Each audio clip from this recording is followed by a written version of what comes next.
Hello, everyone, and welcome to another episode of the Wise Decision Maker Show, where we help you make the wisest and most profitable decisions. My name is Dr. Gleb Tsipursky. I'm the CEO of Disaster Avoidance Experts, the future of work consultancy that sponsors the Wise Decision Maker Show. And today I'm joined by Jack. Jack, can you please introduce yourself and tell us a little bit about what you do? I'm Jack Schutzbach. I've HR leader. I've worked in human resources and consulting and directly as the HR leader for the company for almost 3 decades now. So a Mhm. lot of experience, well before and well after the pandemic with flexible work schedules. So tell us a little bit more about what is going on with flexible work schedules in your company and what you see as their benefits. Okay, and I during the pandemic worked in a few different situations. Mhm. One where it was required, where we were essential workers and everyone had to be. Mm.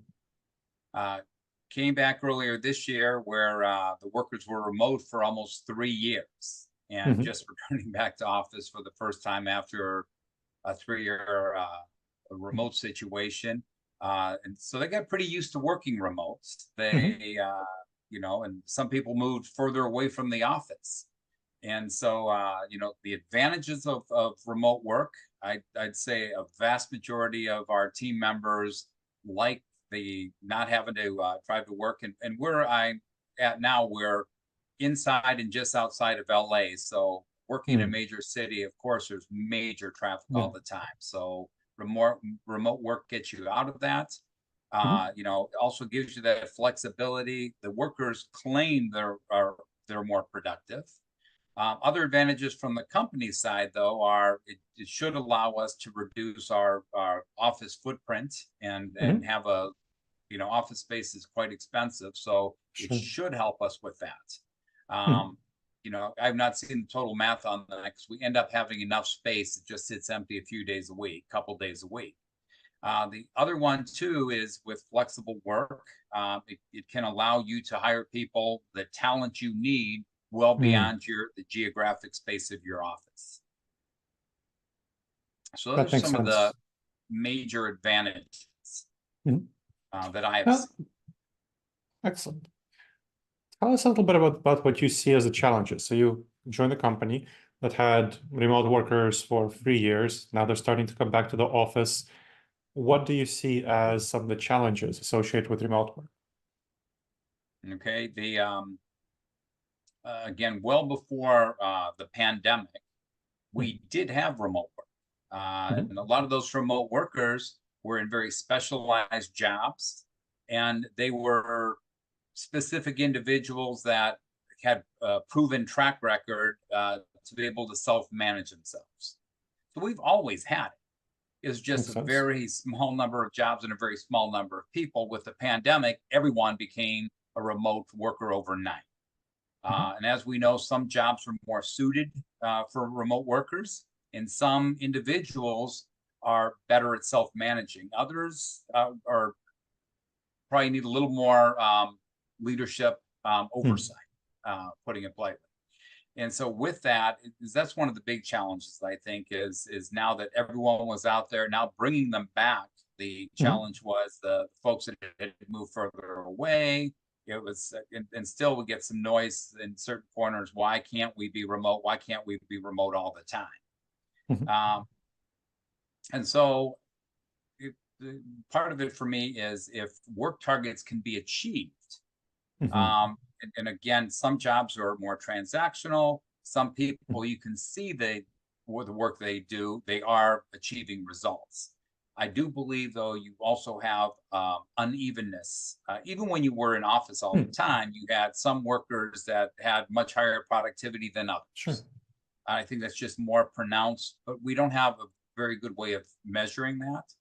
And so Mm. I don't measure people on how many hours they sit in front of their computer. And I think we've all Mhm. seen stories about employees using mouse jigglers, so it looks like they're working on their computer.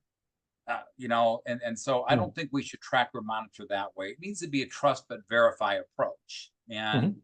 I just think in a lot of cases we need to do a better job with that. Mm. The other challenge for me, though, is really is new hires. So missing the synergies Okay. and energies of bringing people together, Mm, brainstorming, and then onboarding people. So if you're a new hire, mm, so if you and I work together for 10 years and we're apart, we know each other.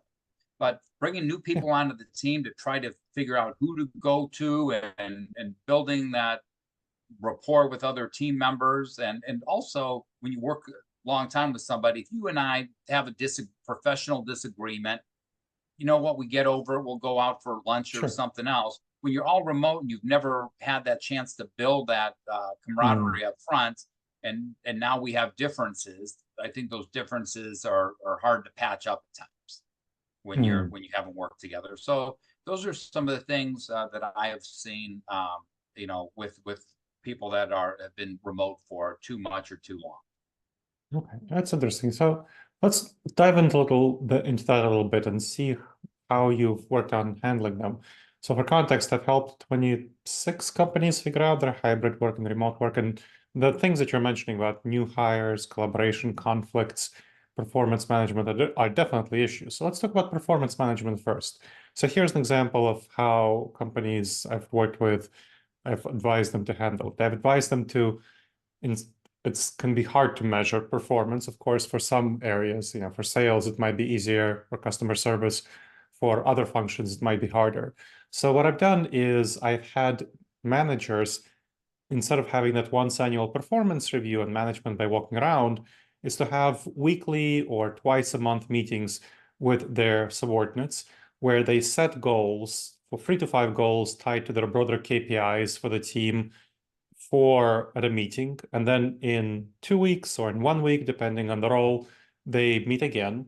They see how well the person did on achieving those 3 to 5 goals, and then they coach them on problem solving if they run into any problems, solving and addressing whatever, achieving the goals better, and then they set 3 to 5 goals for the next 1 to 2 week period. And that really, I found, helps with addressing some of the challenges that hybrid workers, remote workers face with performance management. So I'm curious what you think about such a strategy and what you've done yourself to help address performance management within hybrid and remote settings. Well, and to your point is having those touch points and reviewing goals weekly or biweekly. When you do that once a year annual review, that's really, I've used that more as just a snapshot so that you Mhm, get a formal review of everyone once a year at least to see where mhm, things stand. But performance discussions, performance enhancements, something that should be going on throughout the year. Again, based on the nature of the job, uh, even some jobs that are more transactional, is coming up with how are you improving things? How are you making mhm, things better? mhm, So to mhm, have those conversations and to have due dates, and I always tell people as well, I don't want to hear on the due date that it didn't get done. yeah. I want you to do what you can to get it done on time.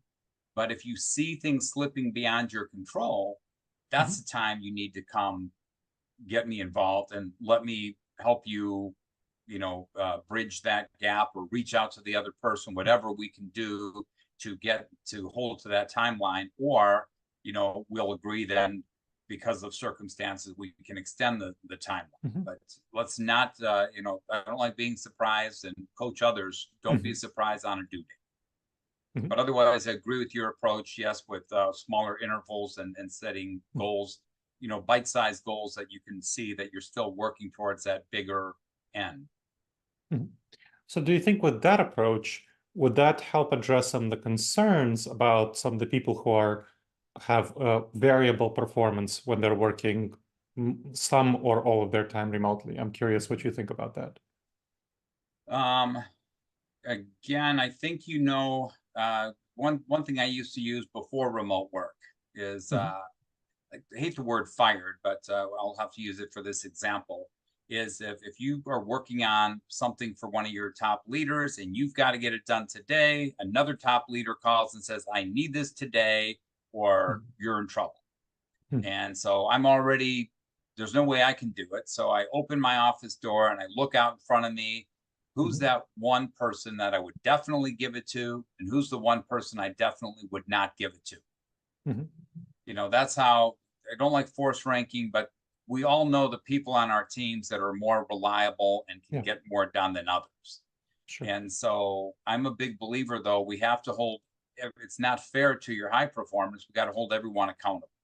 sure. And so for everyone on the team is to make sure you play to people's strengths, and we all have Mhm. different strengths. You've got to play to their strengths. Hopefully they have some strengths that benefit my team. Mhm. But yes, you got to keep working on those folks. But with metrics and KPIs, there has to be a Mhm. way to measure what they're getting done for you. And you know what? We Yeah, all have days we're more productive than others. So I don't sure. like measuring people on an hourly or daily basis, but we got Yeah, to make sure that we're still making progress in the end. So to have absolutely. those shorter intervals, but holding everyone on the team accountable. Mhm. Great. And now I want to go to the other point that you mentioned about new people. I think that's a huge issue, and definitely a lot of companies have been struggling with that and haven't been asking employees to come to the office, back to the office, return to office for that purpose. I'm curious, you were talking about the junior folks who definitely need some time in the office to learn the culture of the company, to build connections. And you were saying that senior people who are more experienced, they can spend more time working remotely. And I've seen that with a number of my other clients where we bring people on for onboarding into the office. They spend time onboarding. We get them some mentors, a couple of mentors. They start by building the relationship with the mentors inside the office. They spend more time inside the office. But then once they build those relationships, they can work more time remotely, that they can have more flexibility. So I'm curious what your thoughts are about such a dynamic in terms of having junior people spend more time in the office and getting mentoring, getting onboarding, and then as they establish those relationships, allow them to have more flexibility. Well, I believe in that more flexibility, Mm. for sure. Part of it, though, is on the solution mode side of Mhm. things. Um, I'm still a believer too that being in person is critically important, and Mhm. so to me, to back in the good old days, you're uh, several years back, I've always done the merit plans. And I can tell you every year when you look at your final merit plan, it gets tweaked by your executives. You could always Mhm. see upward tweaks for those in line of sight to the top leaders. Mhm. So, visibility is key and Mhm. working together with people. So part of my solution is that people see the advantages of coming into the office and working Mhm. in person. There's so much. We're having a meeting right now, and you walk out of meetings, and I can tell you, union negotiations, how many Mhm. times you're in meetings, it's it's an exchange, but the real meeting happens after the meeting or before the meeting. Mhm. And so those informal ad hoc discussions that happen in hallways or Mhm. exiting a meeting or something else, there's a lot that happens in those moments. Mhm. So part of the thing for me is if you get some of your leadership team, so just hypothetically, if you say we're going to be a hybrid work environment, but Mhm. instead of coming in the days you want, we're all going to be in office Monday, Wednesday, and Thursday, or Tuesday, Wednesday, and Thursday. We're all in those days. Mhm. If you get your leaders, your managers or directors and above to all come in a fourth day, and that one gives us a day to talk to each other without the interruptions of everyone else. But Mhm. two, it's my hypothesis that a lot of your high achievers will start coming in on that fourth day as well, because they'll Mhm. see Mhm. the advantages of being there with the dynamic leaders. Mhm. Yep. And so with newer workers, yes, as they become more seasoned, they don't need to come in as often. But if you Mhm. if you absent out all of your higher seniority people, there's no benefits for those newer workers to come in because they're not going to be Mhm. learning from anyone. So I think you hybrid approach is one for me is still gives people flexibility, but at the Mhm. same time, it it's a chance for us all to work together and build off those synergies Mhm. and idea sharing and experience. I guess if you give them the flexibility, there's a natural sorting of people who are interested in progression in the company and development versus those who care most about work-life balance and who kind of just are not as interested in progressing. I'm curious what you think about that. I'm sorry, say that again. That if you give people flexibility, then the high achievers who want to progress in the company and grow will be coming in more often. And those who care more about work-life balance and just their family life, they will be coming in less. So there's a natural sorting of sorts that happens, right?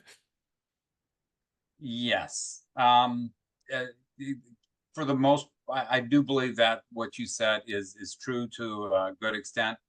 There Mhm. are some people, and again, I always say, there's exceptions for exceptional people.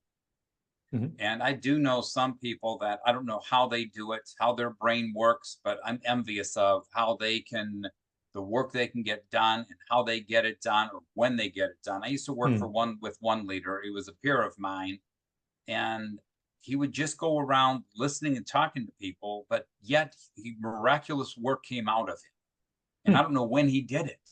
Hmm. But he really helped move Mhm. our organization forward. So but for the most part, I think those that will you'll gravitate towards those key leaders, Mhm. and so but I've also worked where before the pandemic on our leadership team, the top 9 of us, we worked in 7 different locations. Now we were Hmm. all Midwest United States, but we Mhm. also had overseas reporting relationships, Mhm. but we were in 7 different offices throughout the Midwest and in Mhm. Canada, but yet we crossed over with our travels enough that Mhm. we would, still be Hmm. available for each other. So if I was going to be in Cincinnati, I would say, hey, I'm going to be down there next week, next Tuesday, Wednesday. So others would know. So, well, they could also be there. So even when you were working in the same office a lot of time, if your company has a larger expanse,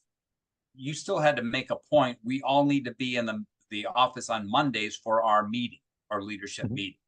So with a lot of your leaders traveling, they're working. They're working at a location, but they're not working at the same location. So that's been Mhm. going on for forever. And so this idea that you have to be in the office 5 days a week, I think that is definitely gone. I think we have the working Hmm. tools. We have video conferences and everything else that Mhm. allow us to not be in the same place. But I can tell you, even the best Teams calls are a distant second Sure. to an in-person meeting. Mhm. Now, as we finish up, what do you think is going to be the future of flexible work? It sounds like technology you think that has not been around before has made it better. So maybe that will make flexible work, remote work, hybrid work easier. Just in general, what do you think will be the future of flexible work? Uh, the genie is not going back in the bottle. Mhm. It's remote work is here. And I like hearing futurists speak a lot. And there was one I heard him before the pandemic, probably 5 to 8 years, and talked about how millennials think, how they work, Mhm. um, and how we worked 30 years. Okay, I don't want to date myself. How we worked several years ago. You had your file cabinets. You would go dig through file cabinets for Yep, last yep. year's report or something, and you I would remember spend that. hours just digging for stuff. Now you Mhm. can look it up at your fingertips. So work happens much more efficiently and effectively now.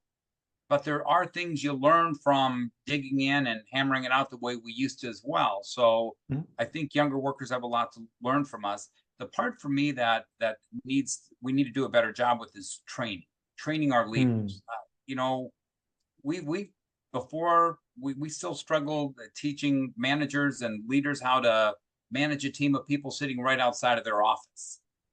And now with this remote work, we need to teach the leaders how to make sure that we're getting effective work out of our teams. And again, I don't like Yeah. micromanagement. I cringe with that, and that's not the way to do it.